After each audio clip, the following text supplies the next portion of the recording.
자, 지금요, 한 곱이 넘어서 또 한 곱이라고 지금 천인 공노할 짓을 저지른 인간의 그 얘기가 들려오고 있습니다. 김묘성 기자님. 네, 돈을 빼앗기 위해서 일면식도 없는 40대 남성을 살해하고 시신까지 유기한 자, 43세 김명현입니다.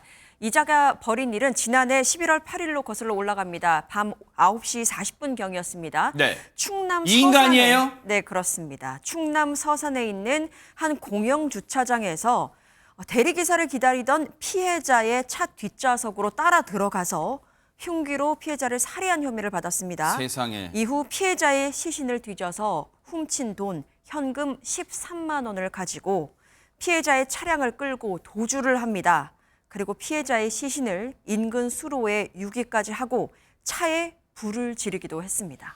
아니, 오늘따라 최진문 교수님, 사람이라고조차 부를 수 없는 인간들이 왜 이렇게 많은 거예요, 진짜. 그러니까요. 이런 소식을 들을 때마다 너무 화가 나고 진짜, 분노가 치밀어 네. 오르잖아요. 근데 이 극악무도한 강명현의 태도가 여기서 끝나는 게 아닙니다. 지금 13만 원을 뺏었다고 그랬잖아요. 세상에. 그 13만 원을 가지고요. 아니 그렇게 사람을 죽여놓고 하는 행동을 보면 밥도 사 먹고 담배도 사고. 그 밥이 넘어가요, 사람을 죽여놓고? 그러니까 이해가 안 돼요. 일반적으로는. 와, 거기서 더해서요. 네. 복권까지 샀어요. 뭐라고요? 복권을 샀다고요. 사람을 죽이고 빼앗은 돈을 복권 복권을 사요? 샀어요. 그러니까요. 일말의 죄책감도 없었다. 그리고 살해하고 다음 날 직장에 출근까지 했어요. 세상에. 이렇게 태연하게 행동을 할 수 있다는 것 자체가 놀라울 따름인데요. 네. 이 사람 왜 이런 짓을 벌였는지 진술을 한 내용이 있습니다. 뭐라고 경찰에 진술을 했냐면 네. 사건 당일 도박에서 큰 손실을 보고 패닉 상태에서 인간으로서 해서는 안 될 범죄를 저질렀다고 얘기를 하고 있고요. 네. 그 다음 말. 내가 잡혀갔을 때 왜 복권을 하냐고 물어보니까 애들이 복권에 당첨되면 편하게 살지 않을까 해서 구매를 했다는 거예요. 자기 아이들, 자식들은 생각하면서 다른 사람의 목숨을 이렇게 하찮게 생각하는 이 못된 정신머리는 어디서 오는지 제가 도저히 이해가 안 됩니다. 네.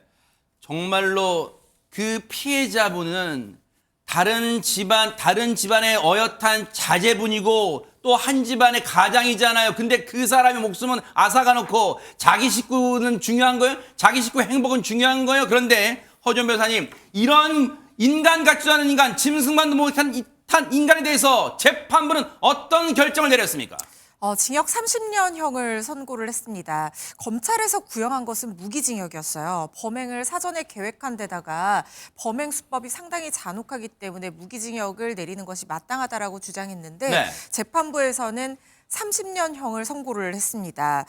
일단 피의자 김명현이 죽는 날까지 진심으로 반성하고 사죄하겠다라면서 선처를 호소를 했는데 재판부에서는 이 부분에 대해서는 받아들이지 않았던 것 같습니다. 물론 무기징역보다는 약한 형이기는 하지만 징역 30년형도 강도살인의 어떤 형량으로 보면은 가중 요소가 있어도 25년 이상이기 때문에 상당히 중형에 속하는 편은 맞거든요. 재판부는 도박 중독으로 재산을 탕진해서 궁핍한 상태에서 범행을 치밀하게 계획했고 특히 생면부지 피해자에게 치명적인 상해를 가한 뒤 살아있는 피해자를 유기해서 결국 사망에 이르겠다라고 하면서 네. 죄질이 매우 나쁘고 유족에게 용서받지 못해서 범행이 상당히 엄벌에 처하는 것이 마땅하다라고 했는데 아마 죽을 때까지 공격을 하지는 않고 살아있는 상태에서 유기해서 결국에 죽음에 이르게 했다는 점에서 무기징역까지는 선고되지 않은 것이 아닌가 하는 세상에. 개인적인 생각이 듭니다. 하지만 유족 입장에서는요, 징역 30년도 받아들이지 못할 거예요. 원통하고 분할 거예요. 당연히 그렇죠. 유족 입장이 어떻게 이걸 받아들일 수 있겠습니까?